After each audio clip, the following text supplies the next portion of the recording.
신화 해병대 청룡부대.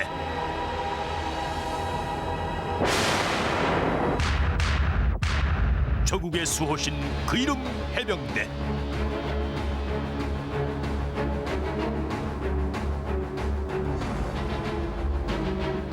초수평 상륙작전의 신화, 싸우면 반드시 이기는 해병대 청룡부대. 1949년 부대 창설 이래 조국의 운명을 구하고 수도 서울을 탈환한 해병대 용사들. 해병대 가는 길에 신화가 탄생한다. 누구나 해병이 될 수 있다면 나는 결코 해병대를 선택하지 않았을 것이다. 수도권 서부전선 이상 없다. 해병대 청룡부대. 바로 이곳 승천하는 청룡의 기상으로 서부전선 최전방에서 해병대 용사로 부름받아 마지막 땀방울까지 아낌없이 흘렸던 영원한 해병 예비역 용사들. 이들이 바로 오늘 TV 내무한 신고합니다의 주인공들이다.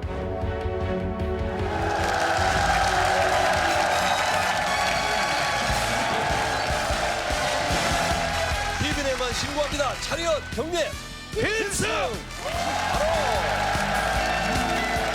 TV에만 신고합니다. 이번 주는 해병대 청룡부대 예비역과 현역 여러분이 함께했습니다. 반갑습니다. 네. 대단하십니다. TV에만 신고합니다. 이번 주 새로운 마음만 병장에 전입됐습니다. 여러분께 신고하겠습니다. 신고합니다. 아나운서 변희영은 2000년 5월 1일부로 TV 내무반 신고합니다 MC로 명받아 신고 드립니다. 필승. 정말 마음만 병장께서는 연습을 그렇게 그냥 분장실, 대기실, 화장실 세 군데를 왔다 갔다 하면서 연습을 하시더니 드디어 신고를 잘하셨어요. 근데 정말 어렵네요. 신고 하나 그렇죠. 하는 것도. 예. 해병하면은 대표가 전우회 아닙니까? 근데 유달리 강한 전우회를 갖는 그 비결이 있다면 뭐가 있을까요? 예, 저희들은 그 훈련 과정에서 팔도에서 모이던 사나이들이 있습니다. 처음에는 서로 많은 알력도 있습니다. 그런데 일단 군대에 와서 훈련을 거치다 보면은 강한 전우회 그리고 강한 동기가 생깁니다. 예. 훈련을 받던 중에 어느 한 사람이 낙오가 되어서 쓰러지는 경우에는 저희들은 전부 팔로 기어서 그 친구하고 같이 보조로 맞추게 되어 있습니다. 그러면서 동기야 같이 가자, 동기야 힘을 내라 이렇게 구호를 외치면서 갑니다. 그런 과정에서 자연스럽게 동기의 소중함과 그런 것들을 배우게 됩니다. 이렇게 말씀하시는 최상국 병장은 군대 가기 전에 아주 말썽꾸러기였답니다. 근데 제대를 하고 해병 정신으로 다시 공부를 해가지고 고시 패스를 하신 분이세요. 제대하고. 근데 말이죠, 해병하면은 팔강목 그리고 빨간 명찰이 상징 아닙니까? 예. 군복 때문에 생긴 에피소드도 있다면서요? 동기들이랑 휴가를 한번 나왔었어요. 네. 휴가를 나와가지고 여의도 쪽으로 저희들이 이제 3명이서 걸어가는데 저기서 뭐 여고생들이 몰려오더라고요. 네. 그래가지고 사인을 막 해달라 그러더라고요. 예. 그 당시에 3840 유격대라고 그 드라마가 아주 있었죠. 드라마가 좋은 게 있었거든요. 네. 그 여고생들이 저희들이 이제 연기자들인 줄 알고 네. 사인을 해달라 그러는 거예요. 야. 그래서 저희들이 탤런트인 줄 알고. 무적 해병 배철호 사랑해. 17년 만에 그 빨간 명찰을 다시 달고 그 부대를 찾아봤습니다. 함께 가보겠습니다. 선배가 간다! 빛나는 5월의 햇살만큼이나 불패 신화에 빛나는 해병대 청룡부대. 한 번 해병은 영원한 해병. 비록 처음 만나는 선후배지만 맞잡은 손은 해병 전우회로 뜨겁기만 하고. 박수도 특이해요. 저기 바로 해병대 박사 아닙니까? 다시 찾은 부대도 반갑지만 17년 만에 다시 만난 전우가 있었으니 바로 해병대 최고의 악명을 자랑하는 오영선 상사. 아직 계시군요. 워낙 많이 괴롭히셔갖고 상황 굉장히 힘들었는데 그래도 제일 멋있는 소장님이 우리 한마디로 해병대 악을 심어준 사람이고 해병 정신을 심어준 사람입니다. 가장 힘들게 했던 소대장이 가장 반가운 전우. 이게 바로 추억의 힘이다.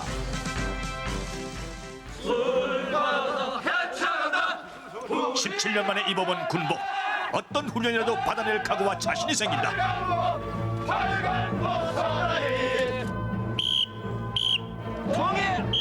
정신 없다. 말 그대로 비오도 땀이 쏟아지고 많이 했군요. 진짜 훈련 많이 했어요. 땀 보세요.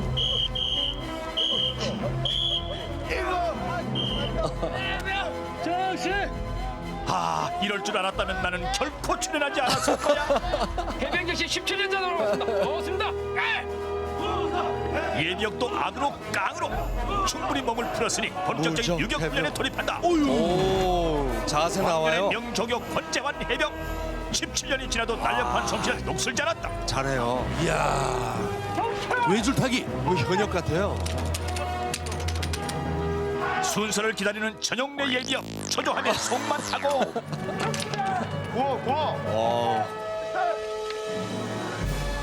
와. 좀 이따 떨어지면 하강 준비 끝. 150m가 넘는 계곡을 통과하는 긴 하강 훈련. 어떤 악조건에서도 승리를 일궈내야 하는 해병대만이 해낼 수 있는 훈련이다. 멋지다. 결국 자신의 힘으로 목적지까지 도착. 아이고 역시 나이는 못 속이나 봐. 올 가을에 열심히 준비를 해갖고 한 번 더 오겠습니다.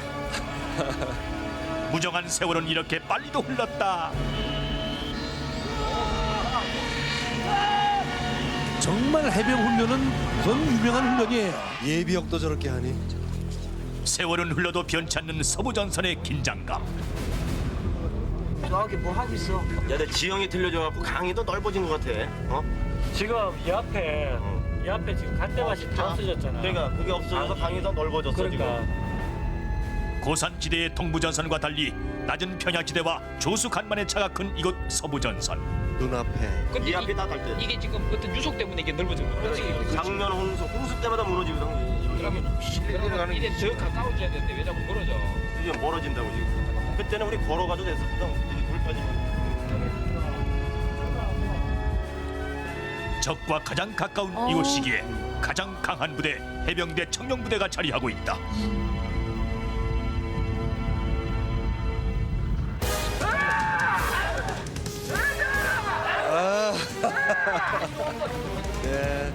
가장 강한 부대, 최고의 부대라는 명성은 결코 하늘에서 떨어지지 않았다. 아직 바로 추울 텐데. 이렇게 가장 낮은 곳, 가장 험한 곳에서 가장 뜨겁게 담금질 되었기에 가능한 것이었다.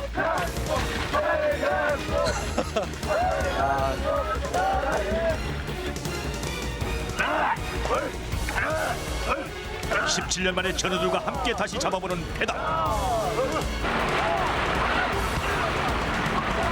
야, 똑바로 해. 처음부터 호흡이 맞을 수는 없고 세월은 흘러서도 전후에는 하나. 금세 호흡을 맞추며 속도를 올린다. 물살이 험할수록 더욱 힘이 나는 것이 바로 해병 정신. 청청만 해, 청청.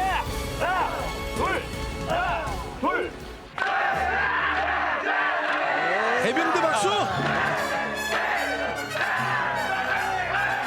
물러설 수 없는 한판 대결. 현역대 예비역의 개펄 못 격투. 당할 거예요. 해병에게 양보는 없다. 역시 현역 해병의 승리. 와. 1대1 개인전에서 줄줄이 쓰러지는 예비역 해병. 연패를 당한 예비역 선배들 각오를 새롭게 다지고 재도전. 단체전. 개인전도 안 되고 단체전도 승산이 없다. 흘러간 세월이 무심하기만 한 예비역들.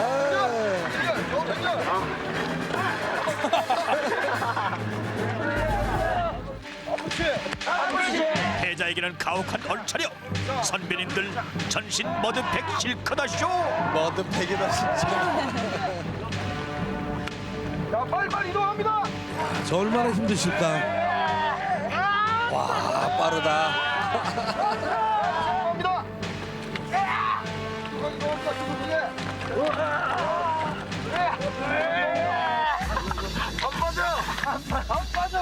연속되는 얼차려에 진이 빠진 선배들. 이젠 발까지 개펄에 빠졌다. 아이고 나 좀 꺼내주라.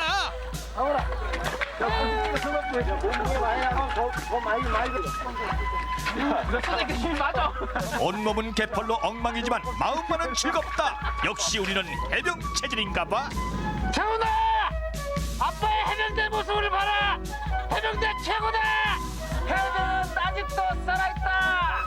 동기가 좋다! 해병대가 좋다!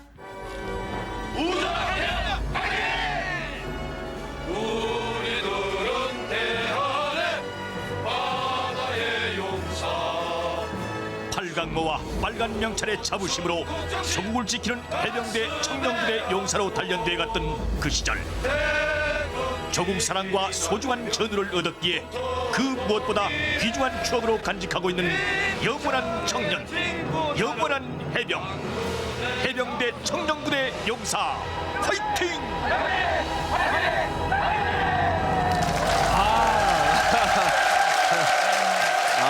감사합니다.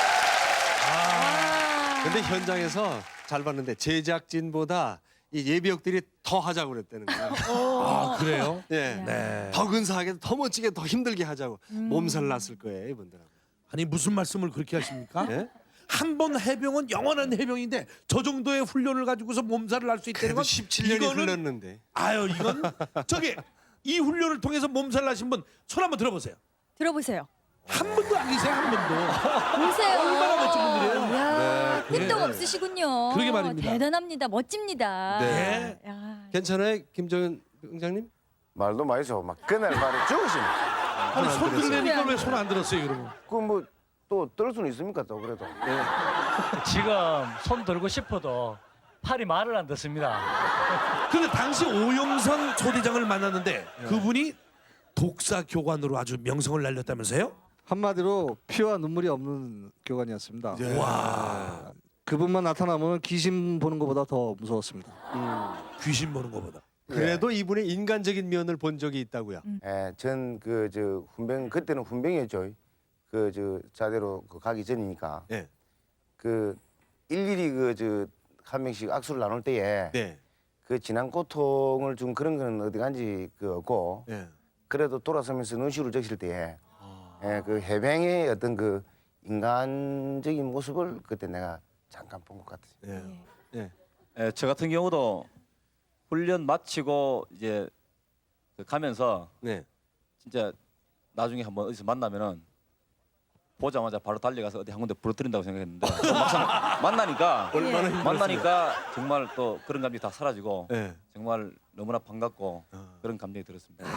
그런데 네. 사람은 또 어디서 만날 줄을 모르잖아요. 그럼요, 그렇죠. 꼭 만나요. 근데 이 소대장님하고 네. 입장이 완전히 바뀌어서 만난 분이 계시대요. 누구시죠? 제가 저 교육대에 있었거든요. 네.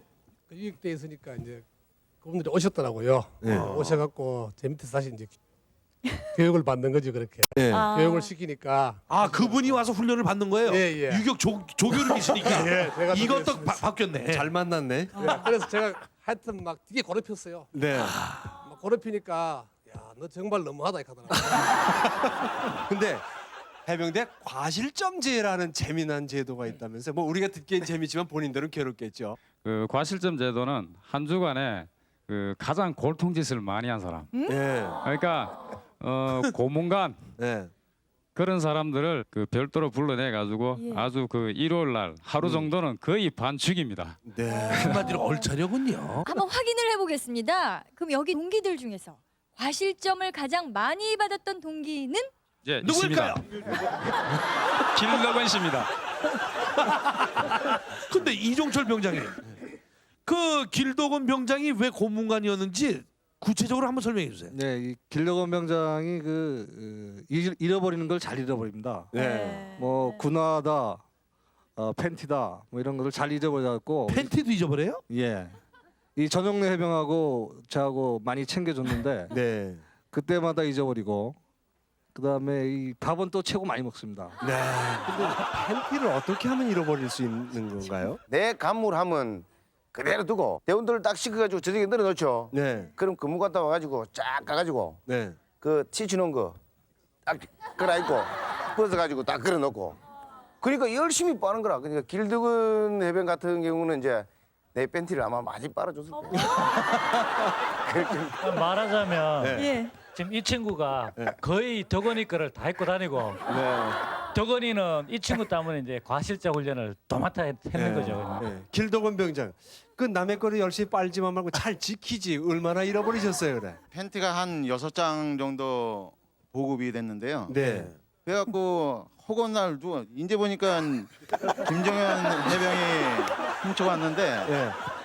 저도 어떡합니까? 저도 뭐 이제 알았어요 훔쳐간 네. 거? 진짜 고문관이다. 해병대 몇 기라고요? 해병 47기입니다. 470기 아닌가? 470기하고 47기하고 차이가 얼마나 나는데 무슨 장군께서 앉아 계신 줄 알았어요. 근데 말이죠, 전용래 병장님. 그 밤에 집합하는데 무슨 엄청난 사건이 하나 있었다면서요? 예, 그때 어느 날 이제 밤에 야간 훈련이 한 번 있었습니다. 네. 그래서 팬티바람에 워커 신고 연병장 집합. 그런데 전부 다 이제 팬티바람으로 다 집합을 했는데 볼만하겠군요. 이제 한 명이 그래서 뭐 왔다 갔다 하고 뭐 찾고 있어요. 그게 이제 길덕원 병장인데요. 예. 이제 팬티를 다 잊어버렸으니 뭐 팬티바람에 나갈 수가 있나요? 그래갖고 바람 낼 게 이제 없죠. 생각하다 못해 낸 게 군복을 걷어 올려갖고 팬티 길이만큼 반바지로 접어서 이제 입고 나온 겁니다. 그래갖고 그거 밤이니까. 아이디어는 좋으네요. 근데 우리는 다 흰색이거든요. 예. 그게 국방색이니 뭐 이게 다 걸린 거죠. 그래갖고 그때 기합 많이 받고 그랬습니다. 근데 그렇게 말씀하시는 우리 전용래 병장도 과실점을 받은 적이 있다고 정보를 입수했습니다. 이제 식사 정렬 해갖고 이제 오하열 맞춰서 일렬로 아니 오열 횡대로 종대로 이제 가는데 예. 거기서 이제 저희 이제 그 전날 비하고 진눈깨비가 많이 왔습니다. 예. 그리고 웅덩이에 물이 많이 고여 있는데 이제 대열이 지나가니까 그 웅덩이 피해 가려고 살짝 피했는데 그걸 이제 오영서 소대장님이 보신 겁니다. 저는 제자리 그러더니 예. 해병대가 물을 피해가 상륙전하는 놈들이 이러시면서 그 주위에 있는 물은 온몸으로 다 비벼서 다 물기 다 빨아내고 갔습니다. 네. 해병대가 물을 피해가 이게 참. 야, 그 소대장님 멋지네요. 이야. 예. 또 그것도 같이. 과실점 얘기 재밌군요. 이종철 병장. 예, 그 선착순 할 때인데요. 네. 이 선착순을 하면은 저는 평소엔 열심히 뛰어서 네. 앞에만 있었는데 그날따라 좀 요령을 펴보자고 예. 선착순 하는데 몰래 건물 뒤에 숨었습니다. 예. 동기들 몇 바퀴 더 뛰라고. 예. 그런데 그날따라 한 바퀴만 딱 뛰어서 걸려서 아주 작살났습니다. 또 돌 줄 알았는데. 예. 네, 네. 참. 예. 근데 과실점이 있으면 또 네. 잘한 분께는 선행 점수라는 게 있다고 해요. 네. 선행 점수 받으신 분 전혀 없나. 저 있습니다. 네. 해병 47기. 470기. 네. 네. 어떤 일입니까? 과연 그주도 이제 저 역시나 또 저도 그주 일요일 날 이제 가시자 훈련을 갖다 받고 있었는데 네. 뭐 하루 종일 뺑뺑이 돌면서 이제 나중에 누워갖고 어머님의 노래를 부르라고 그러더라고요. 예. 근데 전부 노래를 부르면서 하도 힘들고 고되니까 눈물을 전부 울더라고요. 어머님 생각하면서. 예, 어머님 생각하면서요. 예. 근데 저 혼자 유독 그 악을 바닥바닥 쓰면서 끝까지 노래 잘 불렀다고 안 울고. 안 울고 혼자서. 선행점을 주더라고요.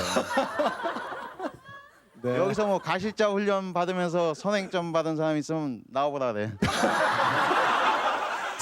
선행점 받을 저 때서 470기입니다. 정말 진정한 예비역입니다. 네. 정말 이 시대에 나올까 말까 한 최고의 고문관께 박수 한번 보내주십시오. 고맙습니다. 17년 전 이 해병 470기 예비역들이 복무를 했던 시절에는 엄청난 일을 2번이나 겪었다고 합니다. 예. 과연 어떤 일이었는지 함께 가보겠습니다. 병영 수사!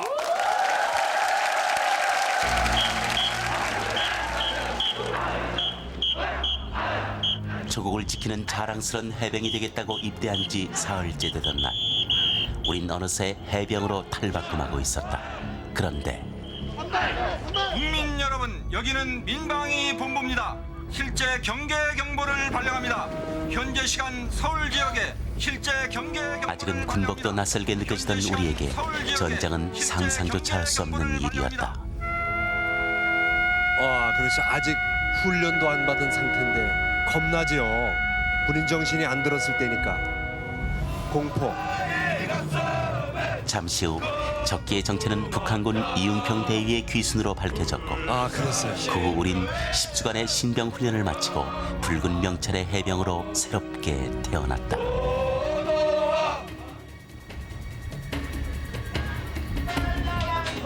평양엔 평화로운 나날이 이어졌고 어느덧 우리도 일병이 됐다.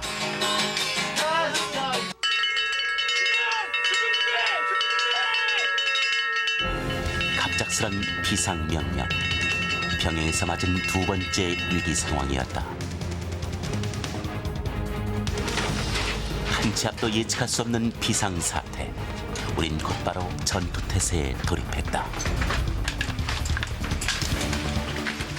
오늘 정문에 비상이 걸렸습니다. 같은 시각 복귀해야 됩니다. 설레는 마음으로 첫 휴가를 떠났던 동기들도 부대로 복귀했다. 하지 마세요. 왔다 가면 그냥 가니. 속보입니다. 버마 아웅산에서 테러 사고가 발생했습니다.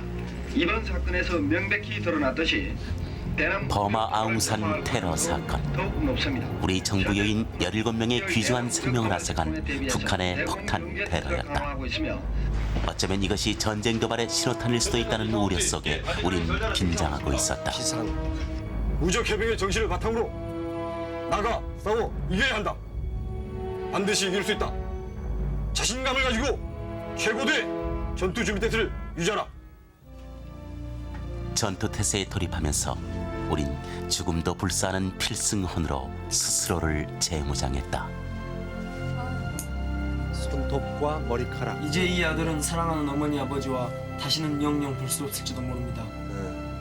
이 김덕규는 부모님만의 자식이 아닌 조국의 아들로서 나라에 충성하려 합니다. 부모님 꼭 살아 돌아오겠습니다. 그날 밤 전쟁에 대한 두려움보다는 부모 형제를 향한 그리움에 새우잠마저도 편히 이룰 수 없었다. 근걸잠을 자는 1년보다 더 길게 느껴졌던 하루. 전설의 밤은 그렇게 깊어가고 있었다. 한밤중 우린 최전선으로 배치됐다. 일촉즉발의 전운이 감도는 최전선의 밤. 조국을 향한 충성을 가슴에 새기며 필승의 투혼을 불태웠던 그날, 우린 해병의 참 정신을 배웠다. 네.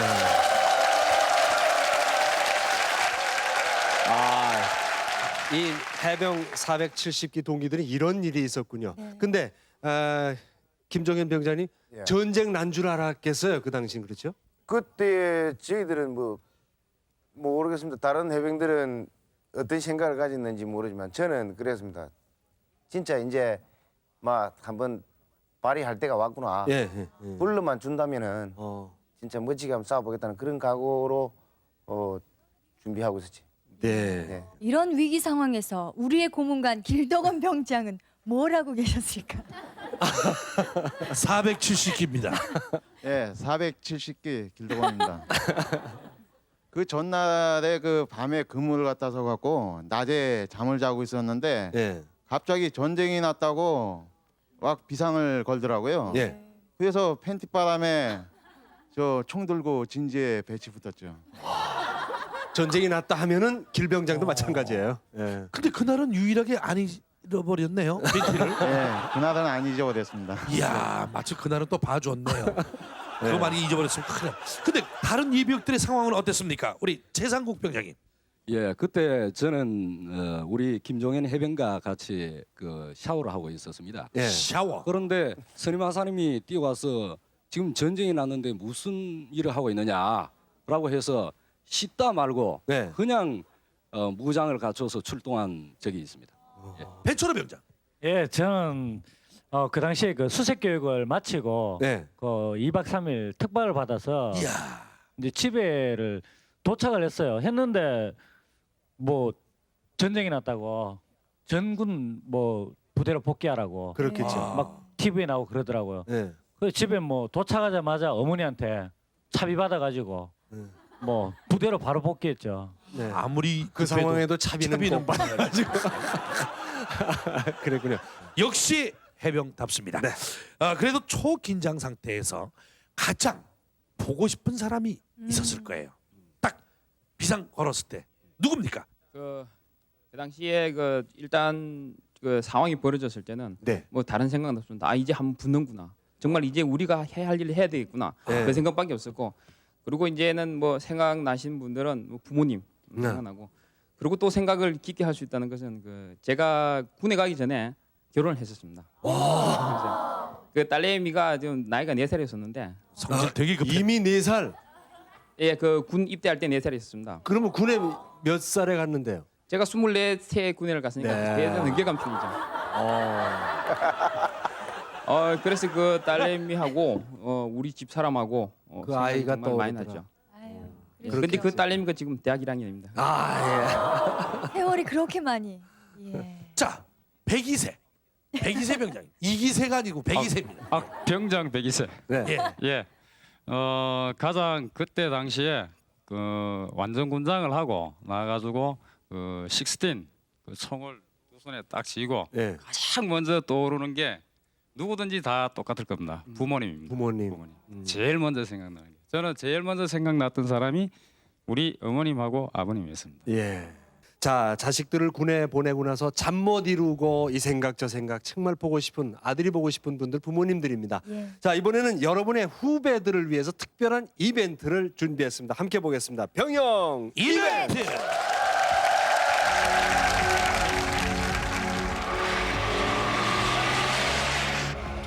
해병 아들의 부대를 찾아가는 길.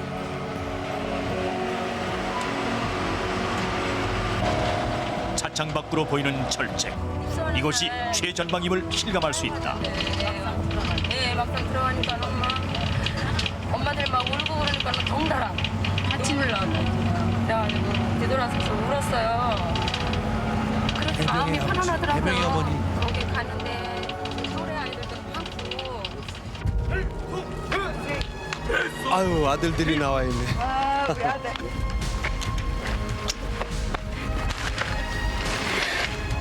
어머니는 아들 앞에서 끝내 눈물을 보인다. 제 아버지 선부자가. 그래. 더 멋있지. 근무 잘하겠지. 이호석 병장의 아버지 이인기 씨는 바로 이곳에서 복무를 했던 해병 선배이기도 하다. 이 자리에 좋아갖고 웃음만 나네. 예예예. 대견하셔서 아들이 밀어주는 휠체어에 몸을 싣고 30여 년 만에 둘러보는 내무반. 모든 것이 새롭게 달라진 내무반이건만 아버지의 가면은 새롭기만 하고. 저는 해병 184기로 전역한 이인기입니다. 여기 우리 후배님은 몇 기로? 예, 전 231기입니다. 예, 대고참이시네요. 내가 전에 여기 68년도에 여기서 근무를 했었어요. 근무를 했었는데 우리 아들이 여기를 또 왔네. 그때와 지금에 비었을 때는 상당히 모든 것이 아주 안전하게 돼 있네요. 인원도 많이 보충이 돼 있고. 전역 후 불의의 사고로 장애인이 되신 아버지. 이호석 병장이 가슴에 묻어두었던 얘기를 아버지께 꺼낸다. 아버지가 지키신 강화도를 지키는 해병대가 되었습니다. 20여 년 동안 휠체어를 타셔야 거동하실 수 있는 불편함도 저와 제 동생 두 아들에겐 장애쯤은 인생에 있어서 아무런 장애물도 안 된다는 것을 보여주시려고 항상 밝고 긍정적으로 살아오신 아버지. 이제 얼마 안 있으면 저는 다시 부모님 곁으로 돌아갑니다. 입대할 때 아무것도 할 수 없을 것 같던 아들이 아니라 해병대에서 많이 큰 두 분의 자랑스러운 큰아들로서 돌아가랍니다. 사랑하고 존경하는 큰아들 석이가. 노래가 끝나고 고향 땅을 바라보며 10초간 탄성을 지를 때 목에서 터져나오는 함성은 아버지와 어머니를 부르고 있었습니다. 12개월이 지나 일병 상병의 급형을 가슴에 달았어도 언제나 아버지 어머니 사랑합니다. 늘 부모님께 걱정만 끼쳐드리던 큰아들 군에 입대해서까지 부모님께 걱정을 끼쳐드리는 것 같아 죄송스럽습니다. 네가 훈련소에 입대하여 6주의 고된 훈련을 받는 동안 군에서 고생하는 널 생각할 때마다 꾹꾹 참았단다. 아들아, 너는 아느냐? 이 엄마의 깊은 마음의 기도의 간구를. 그리고 아들아, 미안해. 정말 미안하다. 누나와 형이 또 너와 대학생이 3명이라서 너를 군에 지원하게 해놓고 엄마는 너무너무 가슴이 아파서 매일 밤 잠 오질 않았어요. 학비가 한꺼번에 힘들어서 군에 와서 어머니의 크신 사랑을 다시 한번 깨달은 이정복 이입니다.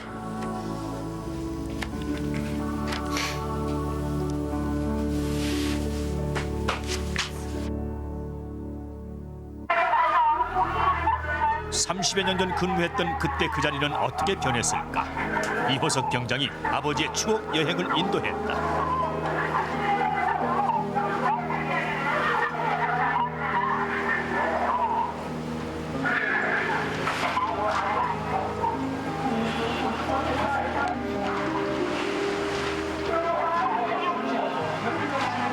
저렇게 가까운 데 있는 게 북한입니다.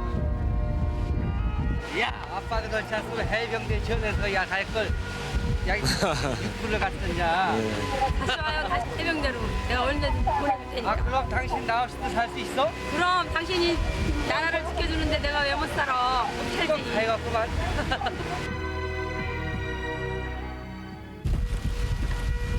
오늘은 우리도 해병, 자랑스런 해병 아들과 함께 철책 근무에 나섰다.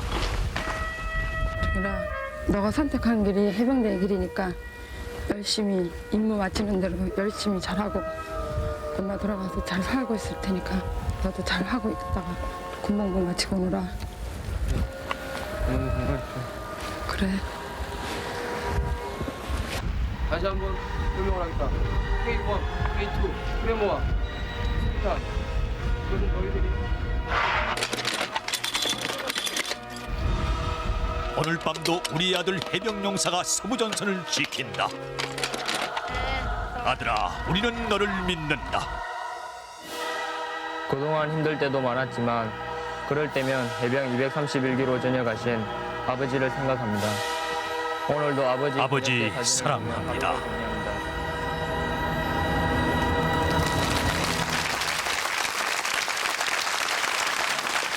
네, 함께 잘 봤습니다. 부모님과 해병 아들과의 그 애틋한 그 분위기 만남. 변우영 씨도 그렇고 우느라고 잘 못 보는 것 같아요. 어떤 장면이 제일 가슴에 와닿습니까? 아, 이제는 다리가 편찮으신 아버지를 업어드릴 수 있는 우리 자식들이 그래요. 됐거든요. 그러니까 네. 전국에 계신 우리 어머니, 아버님들 모두가 군에 간 아들 걱정이지 하지 마세요. 네. 건강히 잘 있습니다. 든든하죠? 예. 네. 그리고 이 복덕방에서 어르신들 이렇게 말씀 하실 때 네. 우리 아들은 어디 출신이요? 그리요? 우리 아들은 어디요?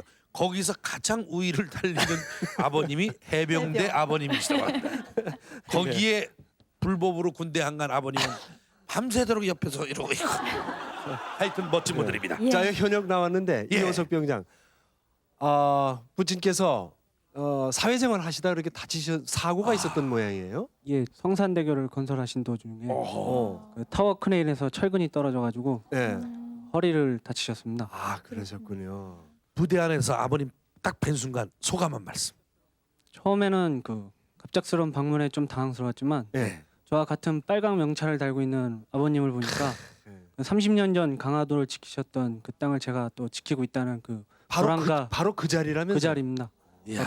근데 지금 동생도 군에 가 있다고요? 예, 4월 달에 입대해가지고 예. 지금 신병 훈련소 어디? 훈련 받고 있습니다. 어디? 포항에 있습니다. 역시 해병? 해병대입니다. 어머, 삼부자가. 아예 집을 그 부대 안으로 옮기지 참. 이야. 아니 저런 가족이 많으니까. 그러게 말입니다. 그리고 우리 네. 이호석 병장은 인천시에서도 그렇게 또 효자로 소문이 나셨대요. 그래요. 우리 어머님 소개 좀 해주세요. 어떤 어머님이세요? 저희 어머님은 헌신적이십니다. 저희 아들 두 아들 아버님이 불편하신데도 삐뚤어지지 않도록 엄하게 다루시고 자기 아버님 불편하신 수발을 다 20여 년 동안 드신 분이라 제가 가장 존경하는 분입니다. 그러시고 원재한 병장님 어떠세요? 어머니 생각 많이 나시죠? 예. 제가 저 포항 훈련을 마치고요. 예. 마치고 나니까 이제 우측 이쪽 다리 골절 부분에 종기가 생겼어요. 네. 그래서 이제 2박 3일 휴가를 받고 이제 집에 가니까 너 다리가 왜 이러냐 하더라고. 그래 이제 이게 일종의 워크뱅 했거든요. 그래서 어머님께서 마지막 날 그 많이 부으신 다리를 다 이 고름을 다 빠르셔갖고 전 그것도 몰랐어요. 하도 피곤해서 이제 자느라고. 잔다고. 예. 잠든 사이에 그걸 참 다 빨아주셔서 제가 항상 마음이 참 이래요. 정말 어머님이라 하는 게 참 존경스럽구나. 예. 그런 마음이 항상 들어있습니다. 해병대도 우는군요. 정말 이렇게 해병대는 해병 가족인 경우가 많아요. 그래요? 아버지와 아들 또는 형제 간에 그런 경우가 많은데 그렇다면 예비역 중에서 오늘 나오신 예비역 중에서 해병 가족이 있으신 분 손 한번 들어보세요. 아니 손 내리세요. 네. 그러면 예비역 모두가 해병 가족이 다 있단 말씀이십니까? 여기 모인 사람들은 다 우리 해병 동기들입니다. 해병대 동기를 그 가래라고라는 표현을 쓰는데 네. 피 끓린 가래라고. 이 피 끓린 가래의 해병 동기라는 거는 피를 나는 형제보다도 동기가 더 찌라다가 할 정도로 그래서 우리 모두 해병 가족입니다. 그렇다면은 다시 묻겠습니다. 동기 해병 빼고 가족 해병 가족인 예비역들 손 한번 들어보세요. 이 중에 이 중에 네 분. 네 분이나 되시네. 배철호 병장은 좀 특이한 분이라고요? 예. 저희 딸이 초등학교 5학년입니다. 작년에 그 해병대 병영 체험을 다녀왔습니다. 예. 그러니까 물론 딸이지만 해병대는 해병대니까. 네. 그래서 가족입니다. 따님까지도 해병대 가족. 말됩니다. 예. 해병부대 근처에 사는 강아지도 다른 강아지들을 다 제압하고 다니잖아요. 벌써 짖는 소리가 달라요. 네. 예, 거의 부대 근방에 있는 강아지들도 빨간 명찰 달고 다닌다고. 자, 남자는 2번 태어난다고 합니다. 어머니에게서 태어날 때 한 번, 그리고 군에서 다시 한 번 사나이로 태어났는데 권재환 병장은 군에서의 인연으로 사나이로서 새롭게 태어났다고 합니다. 어떤 사연인지 함께 보겠습니다. 병영수첩 2. 나의 군대 생활 중에 잊을 수 없는 분이 계신다. 바로 유격대장 김학록 상사. 유격대 조교를 하면서 나는 김 상사님에게 해병대 정신과 인생의 참 의미를 배웠습니다.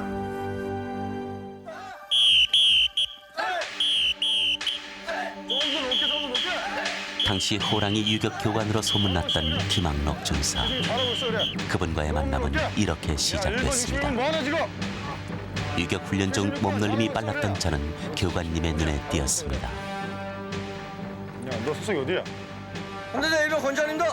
아, 너 잘하는구나. 조교로서의 자질 아주 풍부하다. 내가 너희 대대장한테 내가 보고를 드릴 테니까 내일 당장 유격대로 와라. 알았지? 꿈에도 생각지 못했던 유격 조교는 조교. 아무나 하는 게 아니야. 남들 위해 산다는 것이 쉬운 일만은 아니었습니다. 살이 깎는 고통이 있어야지만이. 조교가 되기 위한 혹독한 훈련들. 그 속에서 저는 지쳐갔습니다. 그래. 등선. 유격 조교로 첫 발을 내딛던 날. 야, 건지 뭐 하나 지금? 지금 조교가 뭐 하나 지금 안 올라오고? 올라가. 조교가 자신감이 부족했던 탓인지 저는 교육생들에게 제대로 된 시범을 보이지 못했습니다. 병아리 정신 조교죠. 하나. 정신. 둘. 하나. 정신. 그날 이후 조교 생활에 대한 회의와 교관님에 대한 원망이 점점 깊어갔습니다. 훈련병 앞에서 야, 휴가 갔다 올게. 응. 아유, 자, 교관이면 다야. 교육생들 그렇게 망신을 줘. 전방부대 잘하는 사람은 왜? 손꼽아 기다리던 첫 휴가였지만 보물처럼 터져나오는 불만들로 휴가는 벌써부터 얼룩지고 있었습니다.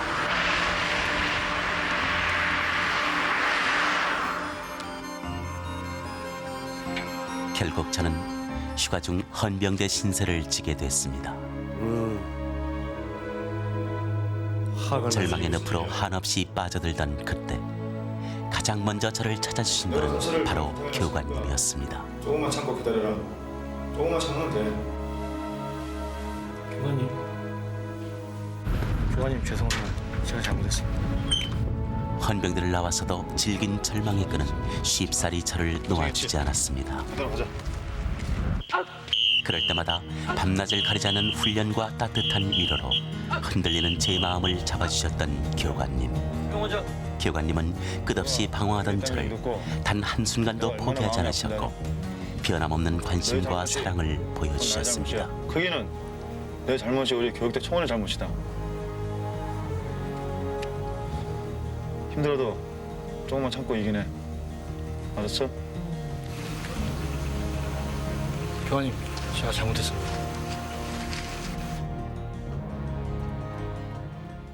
뭐 하는 거라?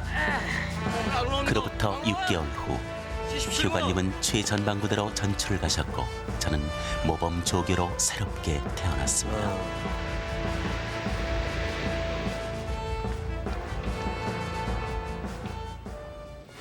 필승! 3년간의 군복무를 마치고 전역하던 날 저는 한 걸음에 교관님께 달려갔습니다. 수고하셨습니다. 열심히 생활해. 어? 알겠습니다. 고생했다. 교관님은 이제 상관이 아닌 인생의 선배로서 제 앞길을 너가 축복해 해병대 주셨습니다. 정신으로 살아간다면은 꼭 성공할 거다. 고생했다 그동안. 그 역시 제가 참 과거에 참 세월은 흘렀어도 이렇게 교관님은 만났군요. 한결같은 모습으로 그곳에 서 계셨습니다. 옛날이 재밌었지. 세상살이에 지쳐 쓰러질 때면 군생활의 든든한 기둥이 되주셨던 당신을 생각합니다. 김학록 상사님, 정말 감사합니다. 정말 멋진 사나이의 인연이었습니다. 권재한 병장님, 김학록 씨를 만나셨어요? 예. 어떤 분이십니까, 그분이? 하여간 뭐 뒤로는 따뜻하시고요.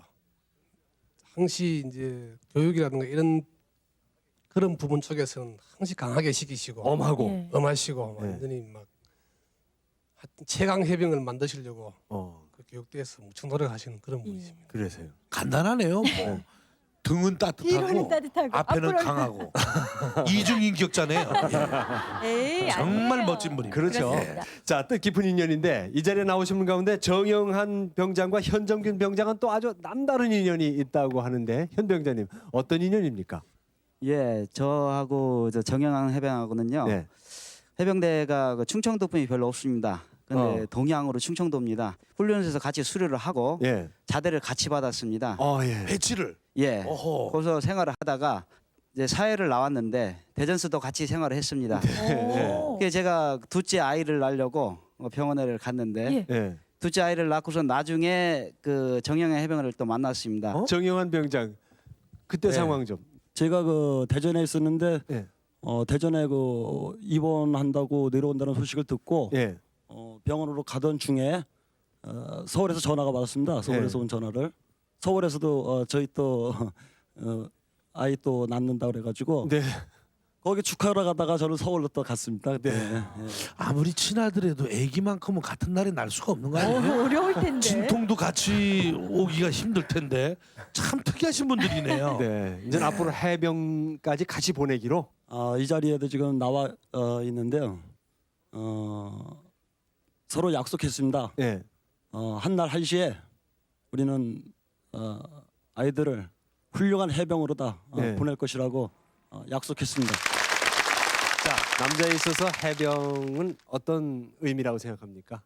예, 저는 여기 있는 우리 동기들과 함께 해병대를 선택했습니다. 예. 그 해병대 생활을 하는 중에 반드시 우리는 임무가 주어지면 해낼 수 있다는 해병대의 신념을 몸으로 체득했습니다. 그리고 인생을 또는 삶을 좀 더 진지하게 살아야 한다는 것을 체득하게 되었습니다.